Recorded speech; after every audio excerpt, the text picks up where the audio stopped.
सभी भक्तों को मेरा जय श्री कृष्ण। आज हम गीता सार के द्वितीय अध्याय का संस्कृत से हिंदी में अनुवाद करने जा रहे हैं। संजय बोले, इस प्रकार करुणा से व्याप्त और आंसू से पूर्ण तथा व्याकुल नेत्रों वाले शोक युक्त उस अर्जुन के प्रति भगवान मधुसूदन ने यह वचन कहा। श्री भगवान बोले, हे अर्जुन, तुझे यह असमय में यह मोह किस हेतु से प्राप्त हुआ है? क्योंकि ना तो यह श्रेष्ठ पुरुषों द्वारा आचरित है और ना ही स्वर्ग को देने वाला है और ना कीर्तिकों को करने ही वाला है। इसलिए हे अर्जुन, नपुंसकता को मत प्राप्त हो, तुझमें यह उचित नहीं जान पड़ती। हे परम तप, हृदय की तुच्छ दुर्बलता को त्याग कर युद्ध के लिए खड़ा हो जा। अर्जुन उवाच। अर्जुन बोले, हे मधुसूदन, मैं रणभूमियों में किस प्रकार बाणों से भीष्म पितामह और द्रोणाचार्य के विरुद्ध लड़ूंगा, क्योंकि हे अरिसुदन, वे दोनों ही पूजनीय हैं। इसलिए इन महाअनुभव गुरुजनों को ना मारकर मैं इस लोक में भिक्षा का अन्न भी खाना कल्याणकारक समझता हूँ, क्योंकि गुरुजनों को मारकर भी इस लोक में रुधिर से सने हुए अर्थ और काम रूप भोगों को ही मैं भोगूंगा। हम यह भी नहीं जानते कि हमारे लिए युद्ध करना और ना करना इन दोनों में से कौन सा श्रेष्ठ है, अथवा यह भी नहीं जानते कि उन्हें हम जीतेंगे या हमको वो जीतेंगे। और जिनको मारकर हम जीना भी नहीं चाहते, वे ही हमारे आत्मीय धृतराष्ट्र के पुत्र हमारे मुकाबले में खड़े हैं। इसलिए कायरता रूप दोष से हम उपहत हुए स्वभाव वाले तथा धर्म के विषय में मोहित चित्त हुआ मैं आपसे पूछता हूँ कि जो साधन निश्चित कल्याणकारक हो वह मेरे लिए कहिए, क्योंकि मैं आपका शिष्य हूँ। इसलिए आपके शरण हुए मुझको शिक्षा दीजिए, क्योंकि भूमि में निष्कंटक धन धान्य संपन्न राज्य को और देवताओं के स्वामी पने को प्राप्त होकर भी मैं उपाय को नहीं देखता हूँ जो मेरी इंद्रियों के सुखाने वाले शोक को दूर कर सके। संजय बोले, हे राजन, निंद्रा को जीतने वाले अर्जुन अंतर्यामी श्री कृष्ण महाराज के प्रति इस प्रकार कहकर फिर श्री गोविंद भगवान से युद्ध नहीं करूँगा यह स्पष्ट कहकर चुप हो गए। हे भरतवंशी धृतराष्ट्र, अंतर्यामी श्री कृष्ण महाराज दोनों सेनाओं के बीच में शोक करते हुए उस अर्जुन को हंसते हुए से यह वचन बोले। श्री भगवान बोले, हे अर्जुन, तू ना शोक करने योग्य मनुष्यों के लिए शोक करता है और पंडितों से वचनों को कहता है, परंतु जिनके प्राण चले गए हैं उनके लिए और जिनके प्राण नहीं गए हैं उनके लिए पंडित जन शोक नहीं करते। ना तो ऐसा ही है कि मैं किसी काल में नहीं था, तू नहीं था, अथवा ये राजलोक नहीं था, और ना ऐसा ही है कि इससे आगे हम सब नहीं रहेंगे। जैसे जीवात्मा की इस देह में बालकपन, जवानी और वृद्धावस्था होती है, वैसे ही अन्य शरीर की प्राप्ति होती है। उस विषय में धीर पुरुष मोहित नहीं होता। हे कुंती पुत्र, सर्दी गर्मी सुख दुख को देने वाले इंद्रिय और विषयों के सहयोग से उत्पत्ति विनाशशील और अनित्य है। इसलिए हे भारत, उनको तू सहन कर, क्योंकि हे पुरुष श्रेष्ठ, दुख सुख को समान समझने वाले जिस धीर पुरुष को ये इंद्रियां और विषयों के संयोग व्याकुल नहीं करते, वह मोक्ष के योग्य होता है। असत वस्तु की तो सत्ता नहीं है, सत का अभाव नहीं है। इस प्रकार इन दोनों का ही तत्व ज्ञानी पुरुषों द्वारा देखा गया है। नाश रहित तो तू उसको जान जिससे यह संपूर्ण जगत दृश्य वर्ग व्याप्त है। इस अविनाशी का विनाश करने में कोई भी समर्थ नहीं है। इस नाश रहित अप्रमेय नित्य स्वरूप जीवात्मा के ये सब शरीर नाशवान कहे गए हैं। इसलिए हे भरतवंशी अर्जुन, तू युद्ध कर। जो इस आत्मा को मारने वाला समझता है तथा जो इसको मरा मानता है, वे दोनों ही नहीं जानते, क्योंकि यह आत्मा वास्तव में ना तो किसी को मारता है और ना ही किसी के द्वारा मारा जाता है। ये आत्मा किसी काल में भी ना तो जन्मता है और ना ही मरता ही है, और ना ही उत्पन्न होकर फिर होने वाले ही है, क्योंकि यह अजन्मा, नित्य, सनातन और पुरातन है। शरीर के मारे जाने पर भी यह नहीं मारा जाता। हे प्रथापुत्र अर्जुन, जो पुरुष इस आत्मा को नाश रहित, नित्य, अजन्मा और अव्यक्त जानता है, वह पुरुष कैसे किसको मरवाता है और कैसे किसको मारता है। जैसे मनुष्य पुराने वस्त्रों को त्याग कर दूसरे नए वस्त्रों को ग्रहण करता है, वैसे ही जीवात्मा पुराने शरीरों को त्याग कर दूसरे नए शरीरों को प्राप्त होता है। इस आत्मा को शस्त्र नहीं काट सकते, इसको आग नहीं जला सकती, इसको जल नहीं गला सकता और वायु नहीं सुखा सकता, क्योंकि यह आत्मा अछद्य है, यह आत्मा अधेय है, अक्लदेह है और निसंदेह अशोष्य है तथा यह आत्मा नित्य सर्वव्यापी, अचल, स्थिर, रहने वाला और सनातन है। यह आत्मा अव्यक्त है, यह आत्मा अचिंत्य है और यह आत्मा विकार रहित कहा जाता है। इससे हे अर्जुन, इस आत्मा को उपयुक्त प्रकार से जानकर तू शोक करने को योग्य नहीं है, अर्थात तुझे शोक करना उचित नहीं है। किंतु यदि तू इस आत्मा को सदा जन्मने वाला तथा सदा मरने वाला मानता हो तो भी महाभावो तू इस प्रकार शोक करने का योग्य नहीं है, क्योंकि इस मान्यता के अनुसार जन्मे हुए की मृत्यु निश्चित है और मरे हुए का जन्म निश्चित है। इससे भी इस बिना उपाय वाले विषय में तू शोक करने के योग्य नहीं है।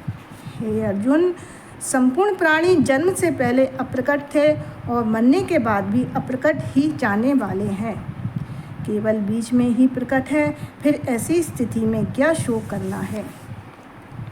कोई एक महापुरुष ही इस आत्मा को आश्चर्य की भांति देखता है और वैसे ही दूसरा कोई महापुरुष ही इसके तत्व का आश्चर्य की भांति वर्णन करता है तथा दूसरा कोई अधिकारी पुरुष ही इसे आश्चर्य की भांति सुनता है और कोई तो सुनकर भी इसको नहीं जानता। हे अर्जुन, यह आत्मा सबके शरीरों में सदा ही अवध्य है। इस कारण संपूर्ण प्राणियों के लिए तू शोक करने के योग्य नहीं है तथा अपने धर्म को देखकर भी तू भय करने योग्य नहीं है, अर्थात तुझे भय नहीं करना चाहिए, क्योंकि क्षत्रिय के लिए धर्मयुक्त युद्ध से बढ़कर दूसरा कोई कल्याणकारी कर्तव्य नहीं है। हे पार्थ, अपने आप प्राप्त हुए और खुले हुए स्वर्ग के द्वार रूप इस प्रकार के युद्ध को भाग्यवान क्षत्रिय लोग ही पाते हैं। किंतु यदि तू इस धर्मयुक्त युद्ध को नहीं करेगा तो सधर्म और कीर्तिकों को खोकर पाप को प्राप्त होगा तथा सब लोग तेरी बहुत काल तक रहने वाली अपकीर्ति का भी कथन करेंगे और माननीय पुरुष के लिए भी अपकीर्ति मरण से भी बढ़कर है।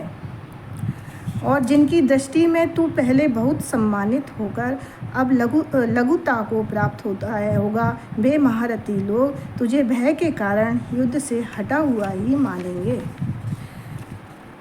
तेरे बैरी लोग तेरे सामर्थ्य की निंदा करते हुए तुझे बहुत से न कहने योग्य वचन भी कहेंगे। उससे अधिक दुख और क्या होगा। या तो तू युद्ध में मारा जाकर स्वर्ग को प्राप्त होगा अथवा संग्राम में जीतकर पृथ्वी का राज्य भोगेगा। इस कारण हे अर्जुन, तू युद्ध के लिए निश्चय करके खड़े हो जा। जय पराजय, लाभ हानि, सुख दुख को समान समझकर उसके बाद युद्ध के लिए तैयार हो जा। इस प्रकार युद्ध करने से तू पापों को नहीं प्राप्त होगा। हे पार्थ, यह बुद्धि तेरे लिए ज्ञान योग के विषय में कही गई और अब तू इसको कर्म योग के विषय में सुन। जिस बुद्धि से युक्त हुआ तू कर्मों के बंधन को भली भांति त्याग देगा, अर्थात सर्वदा नष्ट कर डालेगा। इस कर्म योग में आरंभ का अर्थात बीज का नाश नहीं है और उल्टा फल रूप दोष भी नहीं है, बल्कि इस कर्म योग रूप धर्म का थोड़ा सा भी साधन जन्म मृत्यु रूप महान भय से रक्षा कर लेता है।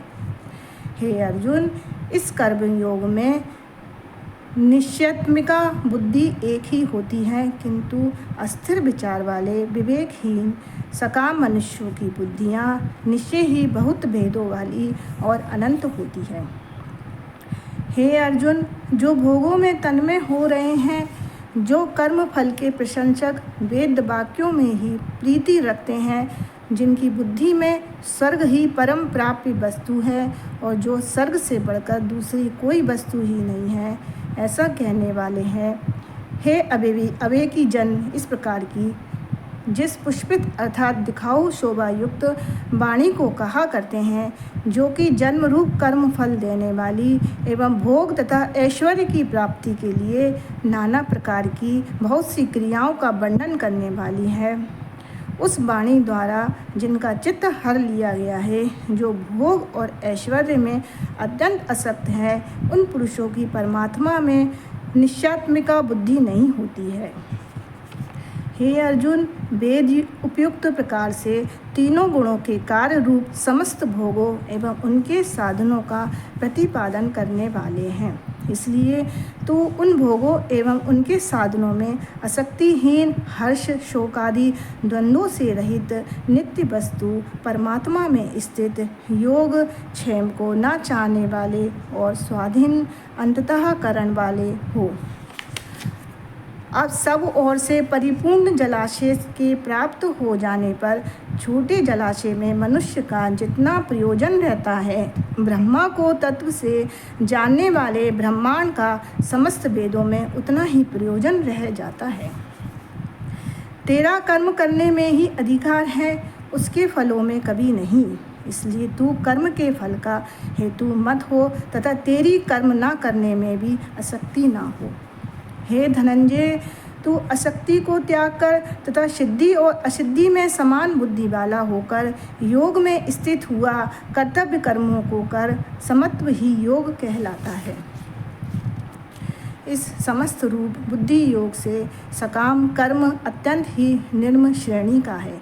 इसलिए हे धनंजय, तू समबुद्धि में ही रक्षा का उपाय ढूंढ, अर्थात बुद्धि योग का ही आश्रय ग्रहण कर, क्योंकि फल के हेतु बनने वाला अत्यंत दीन है। समबुद्धि युक्त पुरुष पुण्य और पाप दोनों को इसी लोक में त्याग देता है, अर्थात उनसे मुक्त हो जाता है।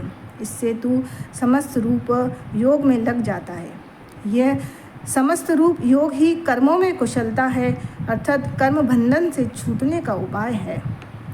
क्योंकि समबुद्धि से युक्त ज्ञानी जन कर्मों से उत्पन्न होने वाले फल को त्याग कर जन्म रूप बंधन से मुक्त ही निर्विकार परम पद को प्राप्त हो जाते हैं। जिस काल में तेरी बुद्धि मोह रूप दलदल को भली भांति पार कर जाएगी, उस समय तू सुने हुए और सुनने में आने वाले इस लोक और परलोक संबंधी सभी भोगों से वैराग्य को प्राप्त हो जाएगा।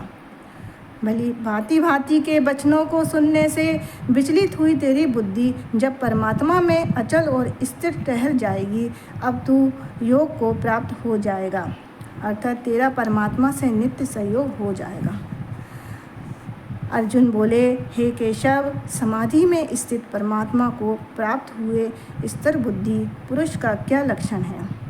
यह स्थिर बुद्धि पुरुष कैसे बोलता है, कैसे बैठता है और कैसे चलता है? श्री भगवान बोले, हे अर्जुन, जिस काल में यह पुरुष मन में स्थित संपूर्ण कामनाओं को भली भांति त्याग देता है और आत्मा से आत्मा में ही संतुष्ट है, उस काल में वह स्थित प्रज्ञ कहा जाता है। दुखों की प्राप्ति होने पर जिसके मन में उद्योग नहीं होता है, सुखों की प्राप्ति होने पर सर्वदा निष्प्रय तथा जिसके राग भय और क्रोध नष्ट हो जाते हैं, ऐसा मुनि स्थिर बुद्धि कहा जाता है। जो पुरुष सर्वत स्नेह रहित हुआ उस शुभ या अशुभ वस्तु को प्राप्त होकर ना प्रसन्न होता है और ना द्वेष करता है, उसकी बुद्धि स्थिर है। और कछुआ सब ओर से अपने अंगों को समेट लेता है, वैसे ही जब यह पुरुष इंद्रियों के विषय से इंद्रियों को सब प्रकार से हटा लेता है, तब इंद्रियों के द्वारा विषय को ग्रहण ना करने वाले पुरुष के भी केवल विषय तो निर्वत हो जाते हैं, परंतु उसमें रहने वाली आसक्ति निर्वत वही होती है।